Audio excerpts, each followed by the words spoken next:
"You're nothing without my Michael, and you'll be nothing when he's gone," Helen said, sipping her tea like she'd just commented on the weather. I sat frozen in her pristine living room, wedding planning magazines scattered on the coffee table between us.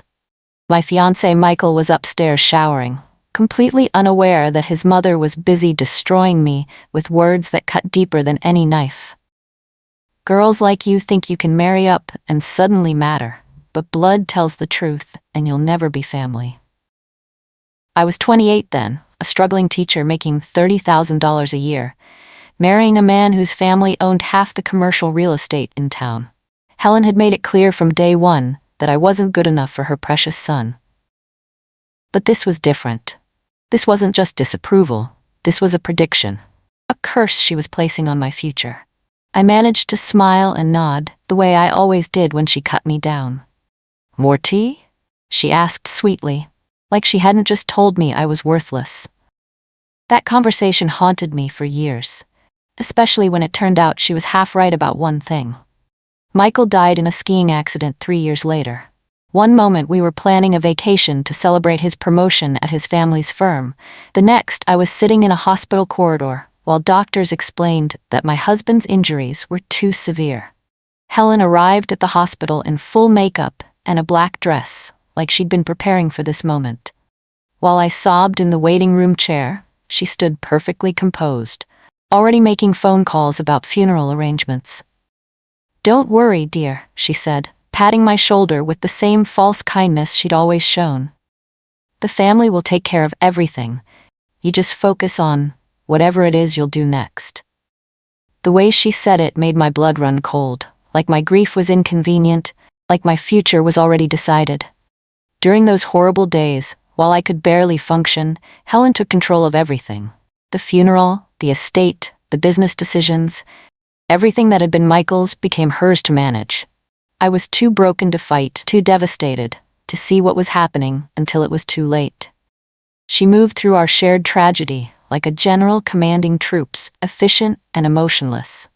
I should have known then that she had plans for me, and none of them included staying in her family. The reading of Michael's will happened 2 weeks after the funeral. I sat in the lawyer's office expecting to hear about our joint savings, our house, the life insurance policy we'd discussed. Instead, I learned that Michael had changed his will 6 months before his death, leaving everything to a family trust controlled by Helen. The house, the investments, even the car, all of it went to his mother with a small provision for me. $50,000 and 60 days to vacate the property. Michael wanted to make sure his assets stayed in the family, the lawyer explained, avoiding my eyes. This arrangement protects the family interests long term. I looked at Helen, who sat perfectly still with her hands folded, wearing the same satisfied expression she'd worn when telling me I was nothing without her son. She had orchestrated this, convinced her grieving son to protect his assets from his wife. While I was planning our future, she was planning for the day I'd no longer be useful. 60 days is quite generous, she said as we left the office. That should give you plenty of time to find something suitable to your circumstances. The message was clear. Pack your things and disappear. She thought she'd won. I moved into a tiny apartment across town with my $50,000 and a car that barely ran. Helen had been right about one thing. Without Michael, I had very little. But she'd been wrong about something important. She thought I would just disappear quietly, grateful for whatever scraps she threw my way. Instead, I used those 60 days to plan. I researched business licenses, studied market gaps, and identified opportunities in our mid-sized city that the Wilson family empire had overlooked. While Helen expected me to crawl away in shame, I was laying the foundation for something bigger. The $50,000 would be my starting capital.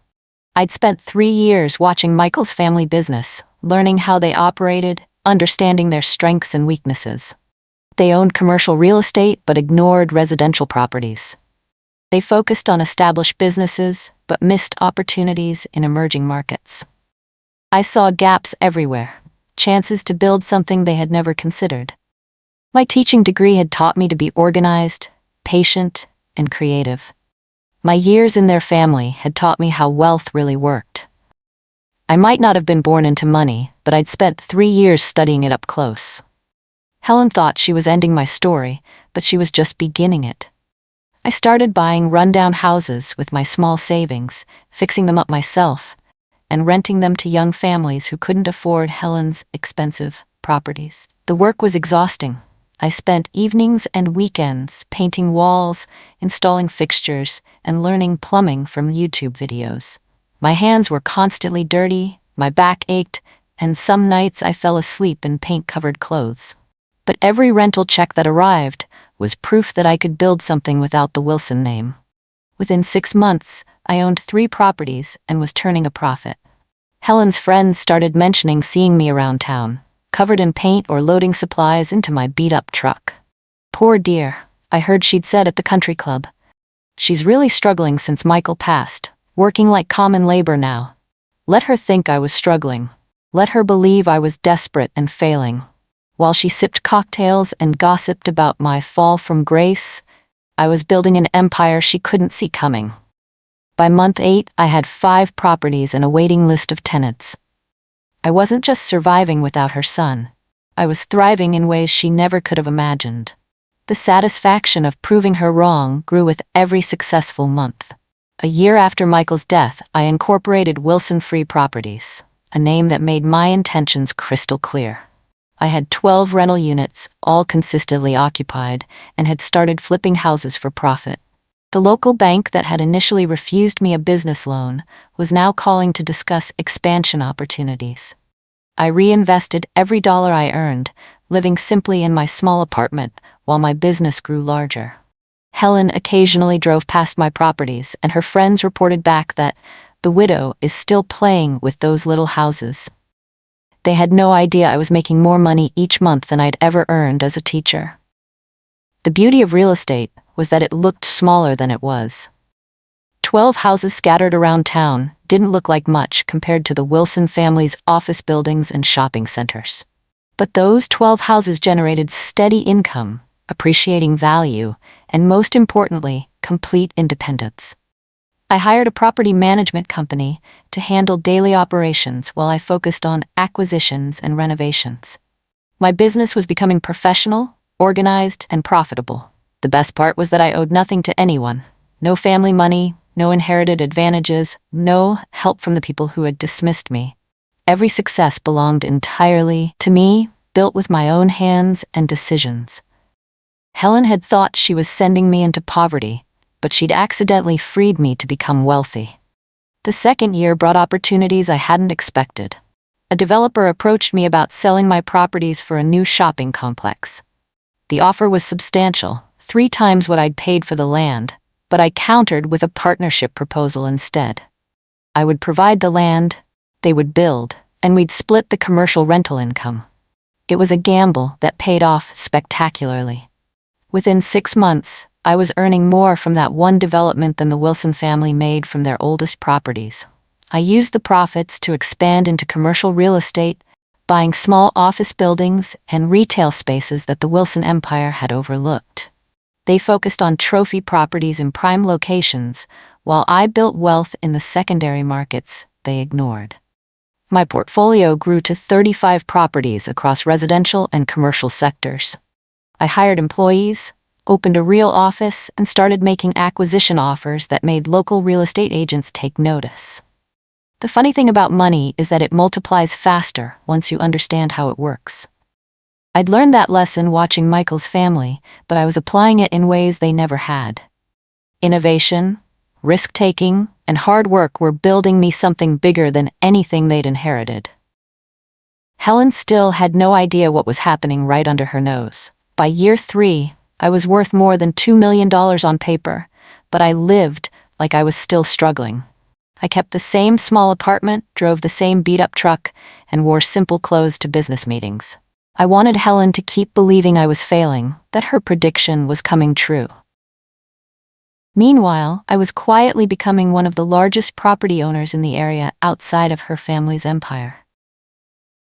I started attending city planning meetings, weighing in on development proposals, and building relationships with other successful business owners. Helen attended these same meetings representing the Wilson family interests, but she looked right through me, like I didn't exist. "The poor widow," she once said to a city councilman, while I sat 3 seats away. "She's been trying to make something of herself since Michael died, but some people just aren't meant for business." I smiled and took notes, letting her underestimate me completely.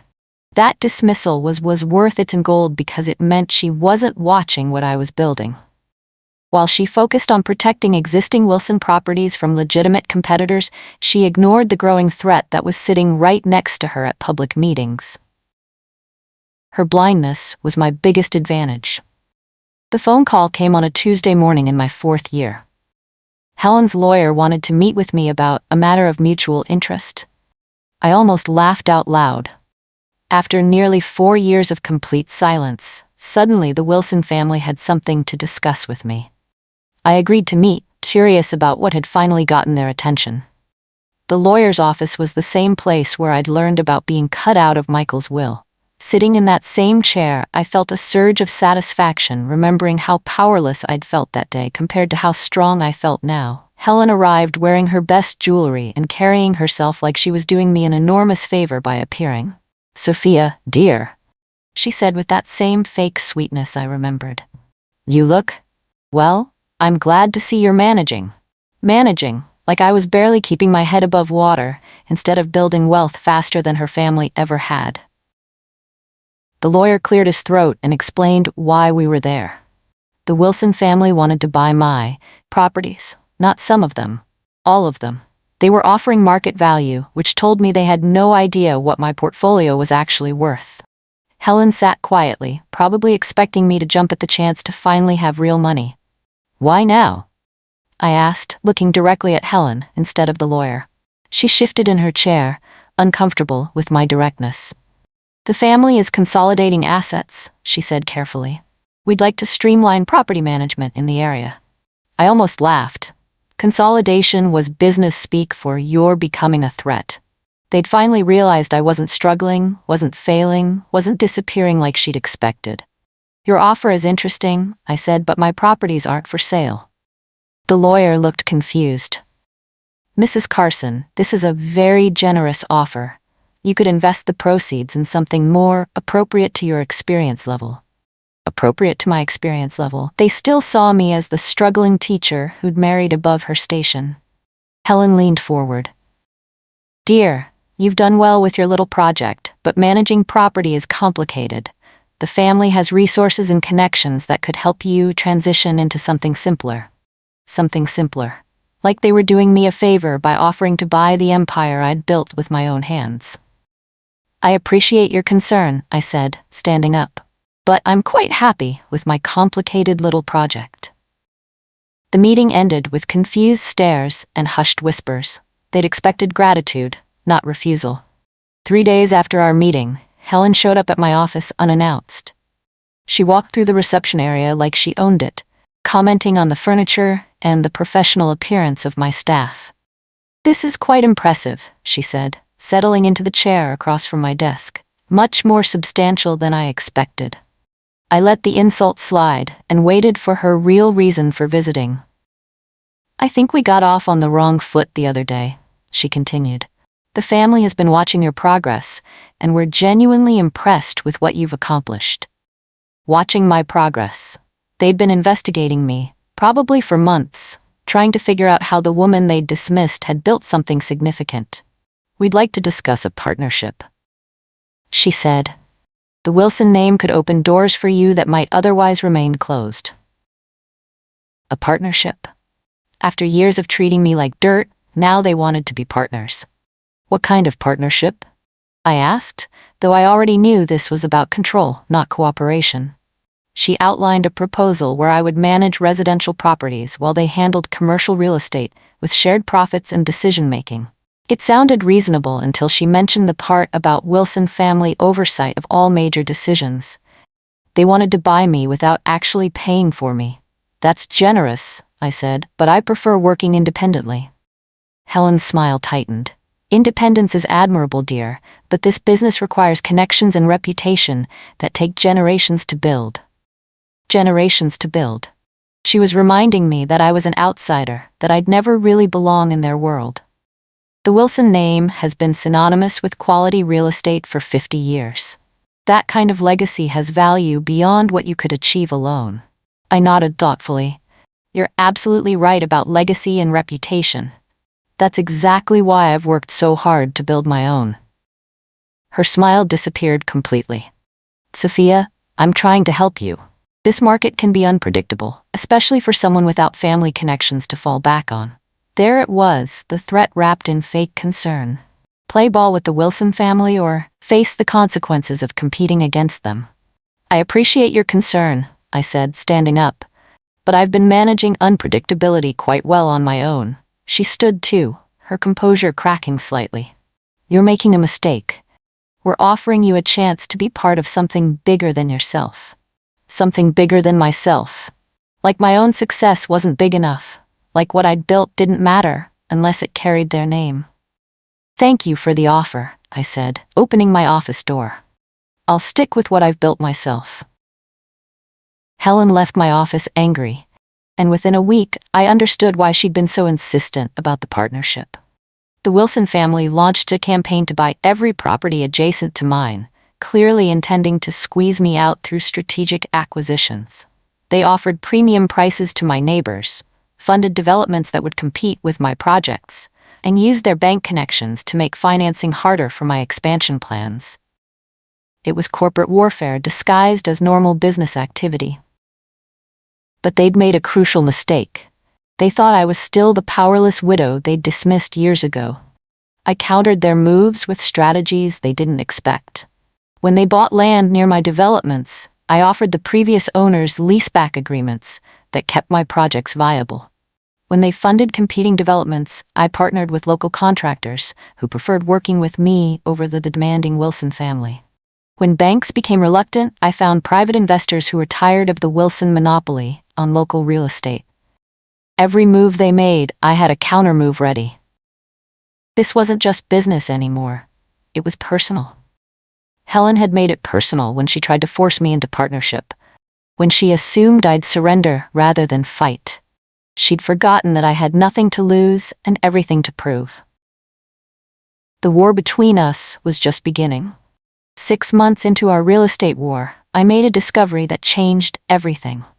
While researching property records for a potential acquisition, I found something interesting about the Wilson family's oldest and most profitable shopping center. The original loan documents showed irregularities in the environmental impact assessments from 30 years ago. More digging revealed that the family had built on protected wetlands by submitting falsified environmental reports to the city.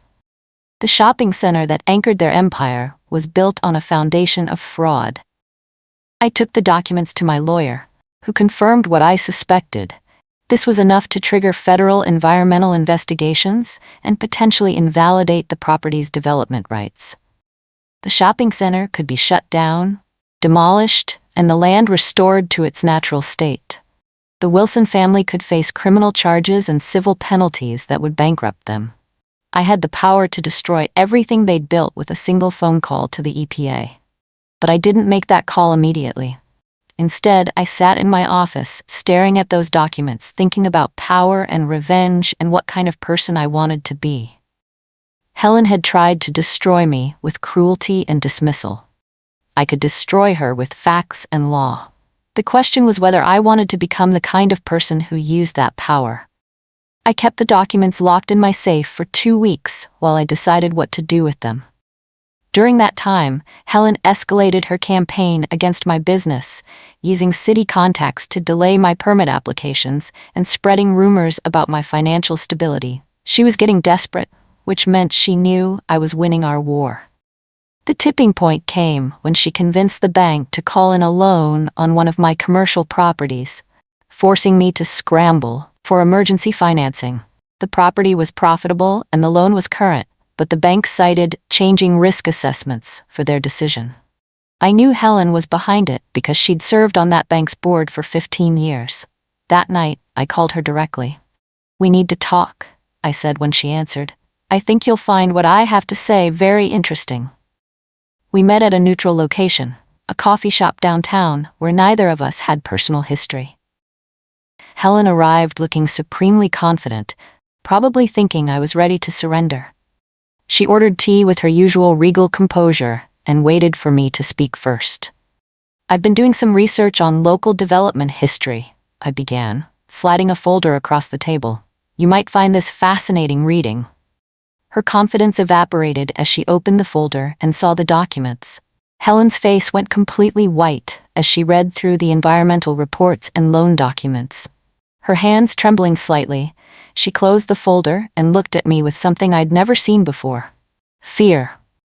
"Where did you get these?" she whispered. "Public records are amazing resources," I said calmly. "You just have to know where to look and what questions to ask." She stared at me like she was seeing me for the first time. The struggling widow was gone, replaced by someone who could destroy her family with a phone call. "What do you want?" she asked. It was the first time Helen had ever asked me what I wanted instead of telling me what I should accept.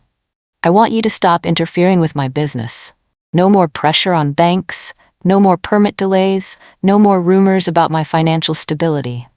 She nodded quickly. "And I want you to stay away from my properties and my employees. No more attempts to buy me out or force partnerships." Another nod. "Most importantly," I continued, "I want you to understand something. I'm not the same person who sat in your living room 5 years ago while you told me I was nothing without Michael. That person was weak and scared. This person owns half the commercial real estate in this city and has the power to end your family's business forever." "You're blackmailing me," Helen said, though her voice lacked conviction. "I'm negotiating," I corrected. "Blackmail would involve threatening to release information unless you paid me money. I'm simply asking you to treat me as an equal competitor instead of trying to destroy my business." She sat quietly for a long moment, probably calculating the cost of losing their anchor property versus accepting my terms. "The shopping center employs 300 people, she said finally. "Yes, it does, and they'll keep their jobs as long as you honor our agreement."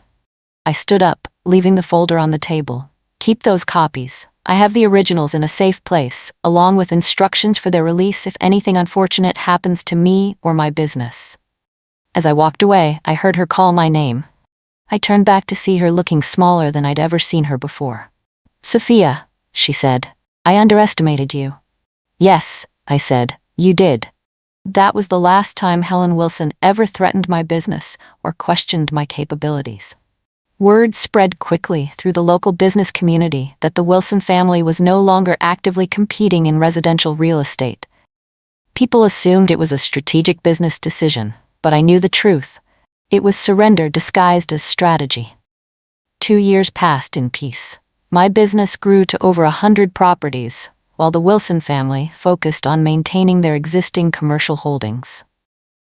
Helen and I occasionally crossed paths at city meetings or social events, but she treated me with careful respect instead of dismissal. The fear in her eyes had faded to wary acknowledgement, but she never forgot that I held the power to destroy everything she valued. I built relationships with other successful business owners, joined charitable boards, and became a respected voice in local development decisions. My success was no longer secret or small. I was openly wealthy and influential. Everything Helen had said, I could never become. The irony wasn't lost on me that her attempt to destroy me had forced me to become stronger than I'd ever imagined possible. Without her opposition, I might have stayed small and safe. Her cruelty had accidentally created her own worst nightmare, a competitor with nothing to lose and everything to prove. Lucy, my assistant, often remarked that I seemed happier in those peaceful years. "You don't have that angry look in your eyes anymore," she said one afternoon. She was right. I'd stopped fighting because I'd already won. Helen couldn't hurt me anymore, and everyone knew it. The call came on a Friday afternoon. Helen's voice was different, smaller, older, desperate in a way I'd never heard before. "Sophia, I need to see you. Please. It's about Michael." I almost hung up because I'd moved beyond using my dead husband as emotional leverage.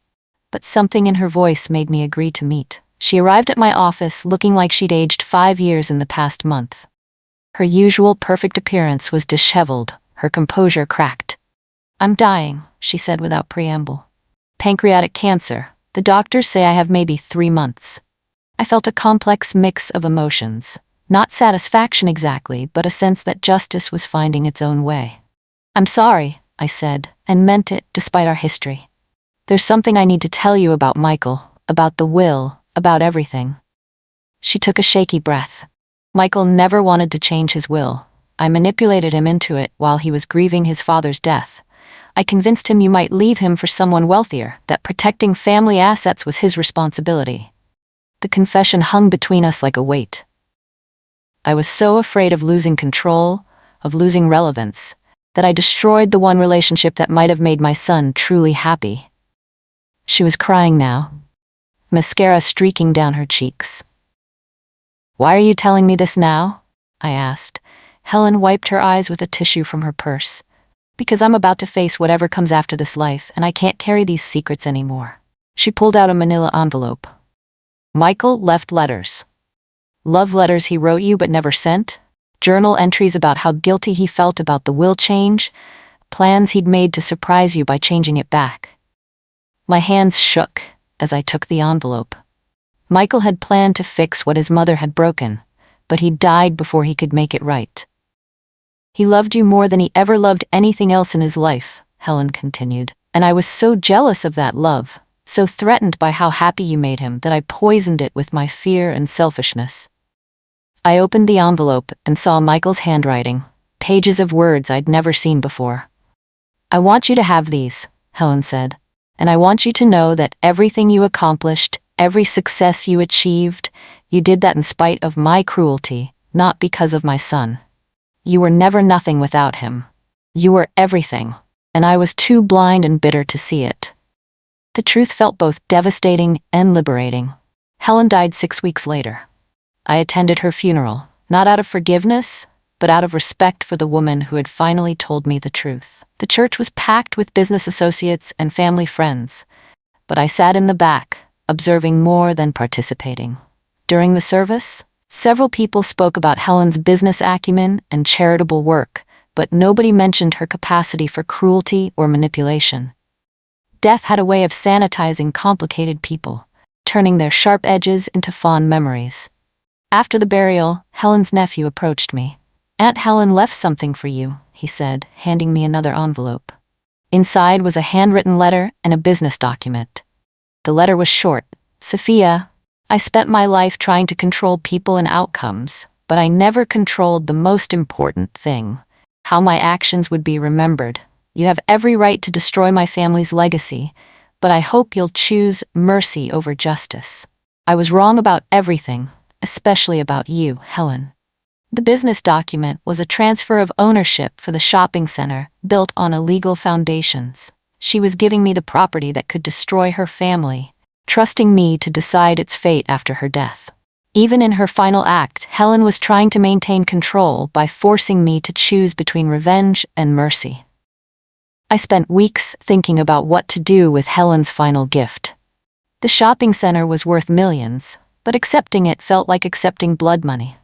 More importantly, I had to decide whether to expose the environmental fraud now that Helen was dead and couldn't face the consequences. Her family would lose everything: the shopping center, their reputation, possibly their freedom if criminal charges were filed. But 300 innocent employees would lose their jobs, and the economic impact on our small city would be devastating. I realized that revenge had lost its appeal somewhere along the way. I'd already won by building something bigger and better than what they'd denied me. Destroying them wouldn't make me any more successful or happy. Instead, I chose a different path. I donated the shopping center to a non-profit organization that specialized in environmental restoration, with the condition that they work with the Wilson family to gradually transition the property into something legally compliant. The process would take years and cost millions, but it would preserve jobs while fixing the environmental damage. The Wilson family would face financial consequences, but not criminal ones, and the community would ultimately benefit from proper environmental stewardship. Helen's nephew called to thank me for my mercy. I told him it wasn't mercy, it was simply choosing to be better than the people who'd hurt me. 5 years have passed since Helen's death, and my business empire now spans 3 states. I own over 200 properties, employ 43 people, and serve on the boards of local charities and development organizations. The struggling teacher who once lived in fear of her mother-in-law's disapproval has become one of the most influential business owners in the region. I married again last year, a kind man named Thomas who owns a successful construction company. He knew my history with the Wilson family, but loved my strength instead of feeling threatened by it. We built our relationship on equality and mutual respect, nothing like the power imbalances that had defined my marriage to Michael. The Wilson family business survived the environmental transition, though they're much smaller and more humble than before. I occasionally see Helen's nephew at business events, and he always speaks to me with genuine respect. He's learned to run the family business ethically, something Helen never prioritized. Michael's grave sits in the town cemetery, and I visit occasionally to leave flowers and share updates about my life. I tell him about the business success, about Thomas, about how his mother finally admitted the truth. I think he would be proud of the woman I became, proud that I refused to let anyone else define my worth. Recently, I was invited to speak at a conference for widowed women starting their own businesses. Standing at that podium, looking at faces that reminded me of my own pain and determination 5 years ago, I shared the truth about survival and success. People will try to convince you that you're nothing without the person you lost, I told them. They'll use your grief as proof that you can't handle independence or success. Don't believe them. I talked about Helen's prediction that I would be nothing without Michael, and how that cruelty had accidentally motivated me to prove her wrong. Sometimes the people who hurt us most give us the greatest gifts. The burning desire to become everything they said we couldn't be. After my speech, a young woman approached me with tears in her eyes. My mother-in-law said almost the same thing to me, she whispered. That I was nothing without her son and would fail at everything I tried. I gave her my business card and told her to call me anytime she needed encouragement or advice. The best revenge against people who underestimate you, I said, is building a life so successful and happy that their opinions become irrelevant. She smiled through her tears and thanked me for showing her what was possible. Today, I'm 37 years old and worth over $8 million. I wake up every morning in a house I bought with money I earned, next to a man who values my strength instead of feeling threatened by it. My business continues growing. My investments perform well, and my reputation for integrity and success opens doors that Helen Wilson once thought would remain permanently closed to me. The irony of my story isn't lost on me. Helen tried to destroy me by telling me I was nothing without her son, but she accidentally created the exact opposite outcome. Her cruelty motivated me to become everything she said I couldn't be. Her attempts to limit me forced me to discover capabilities I never knew I possessed. Her prediction of my failure became the blueprint for my success. I keep one photo of Helen on my desk, not out of affection, but as a reminder of how far I've traveled from the woman who once sat in her living room accepting insults and predictions of failure. Every time I look at that photo, I remember the moment when someone's cruelty became my motivation, when someone's limitations became my liberation. Helen Wilson said I was nothing without her son. She was wrong about that, just like she was wrong about everything else. I was never nothing. I was just waiting for someone to push me hard enough to discover how strong I really was.